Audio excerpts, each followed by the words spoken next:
আসসালামু আলাইকুম ভিউয়ার্স, কেমন আছেন সবাই? ঈদ স্পেশাল স্বামী কাবাব নিয়ে চলে আসলাম। এই ঈদে কুরবানি হবে আর স্বামী কাবাব হবে না তা তো হয় না। প্রথমেই আমি হাড় চর্বি ছাড়া 250 গ্রাম গরুর মাংস নিয়ে নিলাম। এগুলো আমি ছোট ছোট করে কেটে নিয়েছি যেন তাড়াতাড়ি সিদ্ধ হয়ে যায়।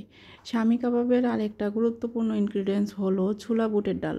ছোলার ডালটা আমি 4-5 ঘন্টার জন্য হাফ কাপ ডাল ভিজিয়ে রেখে দিয়েছিলাম। 4-5 ঘন্টা পরে ডালটা ভিজে দ্বিগুণ হয়ে গেছে।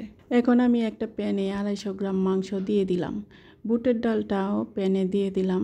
2 চা চামচ মরিচ গুঁড়া অ্যাড করলাম, স্বাদ মতো লবণ অ্যাড করলাম, 1 চা চামচ ধনিয়া গুঁড়া, 1 টেবিল চামচ রাঁধুনি কাবাব মশলা অ্যাড করে দিলাম।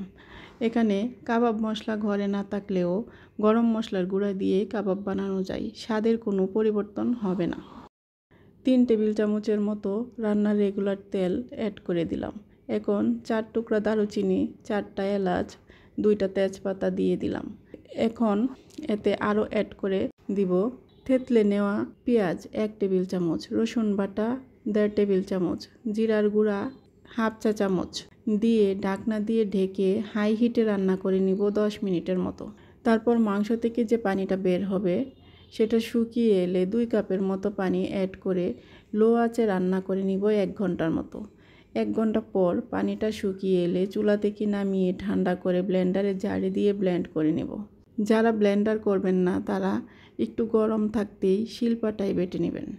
এখন একটা সার্ভিং বোলে নিয়ে কিছু ইনগ্রিডিয়েন্টস অ্যাড করে নেব। প্রথমে দিয়ে দিলাম হাফ কাপ ধনিয়া পাতা, যেটা আমি ফ্রোজেন করে রেখেছিলাম, 8-10টা কাঁচামরিচ কুচি, এটা যার যার পছন্দ অনুযায়ী জাল অ্যাড করে নেবেন। 1 কাপ পেঁয়াজ কুচি দিয়ে ভালো করে মিশিয়ে নেব। পেঁয়াজ কুচিটা অবশ্যই চিকন করে কেটে নিতে হবে। এরপর একটা ডিম দিয়ে মেখে নেব। মিশ্রণটা শক্ত মনে হলে আরও একটা ডিম দিয়ে দেব।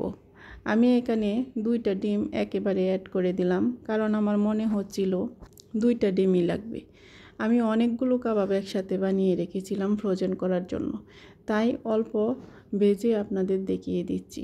কেমন হয়েছে ভিউয়ার্স অবশ্যই কমেন্টে জানাবেন। ভুল ত্রুটি হলে ক্ষমা সুন্দর দৃষ্টিতে দেখবেন। আজ আর নয়, কথা হবে নতুন কোনো ভিডিওতে। সে পর্যন্ত সবাই ভালো থাকবেন। ফেসবুক পেজ থেকে দেখলে লাইক, কমেন্ট, শেয়ার করে পাশে থাকবেন। অবশ্যই ফলো দিয়ে পরবর্তী আপডেট পাওয়ার জন্য। ইউটিউব থেকে দেখলে অবশ্যই সাবস্ক্রাইব করে দিবেন। এই হলো আমার স্বামী কাবাব এর ফাইনাল লুক। আল্লাহ হাফেজ, আসসালামু আলাইকুম।